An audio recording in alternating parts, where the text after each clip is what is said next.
Wise, not in the house or the backyard. Listen, no, no. Because I'm telling you, I'm getting advice from a few of the women at the church. You know what I'm saying? My mom passed away, so I take advice from my mother-in-law and Mama Visha. And listen, they are very wise women, and Minister Dale, because you need somebody in your head to tell you, you know what, you're being really nasty. You know, you're not exhibiting the characteristics of a Proverbs 31 woman. You're not exhibiting a woman that is respectable and ready to build up her house. You're acting like a woman that's tearing down the house with her own hands. You need a self-check. You need some women, some midwives in your life that's going to get you together, because I have people that will cut me deep. Okay? And everybody needs that. Somebody needs accountability, because a lot of people have people in their life that just pat them on the back and tell them they're right, and they're not always right all the time.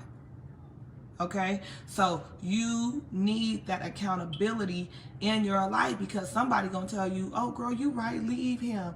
Oh, he shouldn't have did that. Oh, he said that to you. Oh, go check him. Oh, if he said that, I would have said this and I would have did this. Like, we don't always need that. We need somebody to say, well, when he did that, what was your response?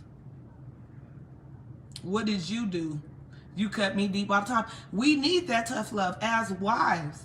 We need that tough love, because our mouths, we will tear our husband down with our own mouth. And I had to pray to God, and I asked God to watch my mouth and make me shut my mouth, because you will destroy your own marriage. You know, and then you'll have a friend on the side of you telling you it's okay to destroy your own marriage, telling you it's okay for you to cut up like that. It's okay for you to do this and act crazy, but it's not okay. It's not. So listen, we are, yes. Listen, I'm telling you, because it ain't about what they did and about what they said. All you can do is worry about what you do as a woman and as a wife. How did you respond? What did you say? You know what I'm saying? Because ultimately, that is the key. It's like, Lord, change my response. You know, change my response when something is said to catch me off guard. Like, like, Lord, change my response. And we need that. We need wise women and wise wives and wise mothers to pour into us, so we can be held accountable, so that we can continue to remain married and we ain't in divorce court. Because the majority of the divorces are in the church. But y'all don't like this type of teaching, because nobody's teaching us how to stay married.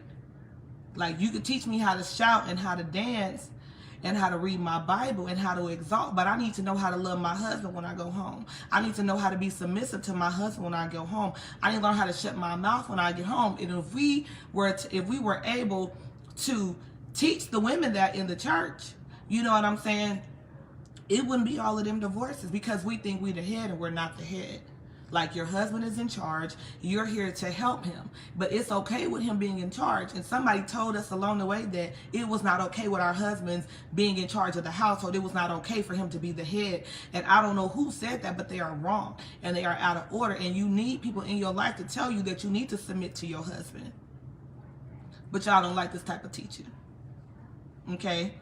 So that's what it's about. So we need women, you know, the older women, to pour into the younger women, so they can teach us how to be wives, so they can teach us how to be good mothers, not just a mother, how to be a good mom to our children, and how to raise up our daughters to be respectable young ladies, and how to raise up our sons to be respectable young men.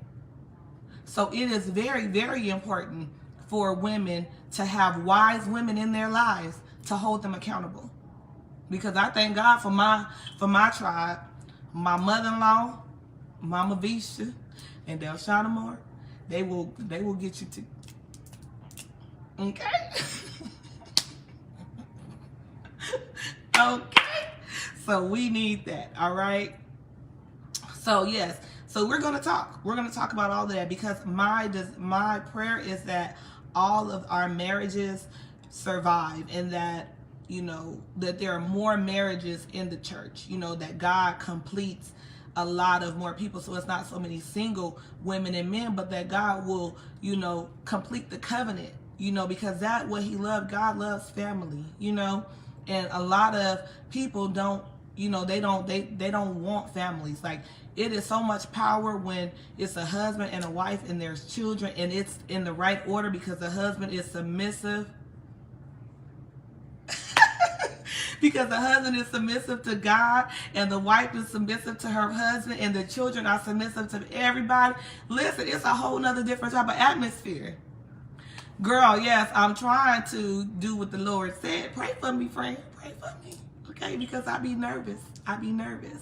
So, but family matters, marriage matters, wives matter, okay? And your feelings matter, and you know, being the wife that God has called you to be, not the wife that society has told you to become, not you trying to be like some, another wife that you've seen. Like, my mama was a great wife, but I can't be the wife that my mom was. I have to be the wife that God calls Sarah to be. I have to be the mother that God calls Sarah to be. And I need to be okay with that. Right? I have to be okay with not being like this. I need to be okay with not being in a cookie cutter type of situation, trying to be like the next woman or trying to be like the next marriage, but your marriage is fine. Like, you are a bomb wife. Like, you're going to learn it along the way, but follow God. That's it. Like, follow God. God will correct you. The village is ready and willing to serve each other, learn. Yes, it is time. Yes, it is time, because I'm so tired of people getting divorced. Like, I'm so high, Lanice. Yes, Darnisha, because a lot of people walk away from marriage. And if DJ and I had it our way, we would have walked away a long time ago. But God said no. Because it's not about us, right? And it's about both of you guys decreasing and both of you guys learning that it's not about you. It's not always about what Sarah wants. It's not always about what DJ wants, but it's about what's best for you both. Like, DJ used to tell me all the time, I got feelings too. And I'm like, huh? Like, yes, men have feelings too. It ain't always about us. Yes. So, figure it out. Like,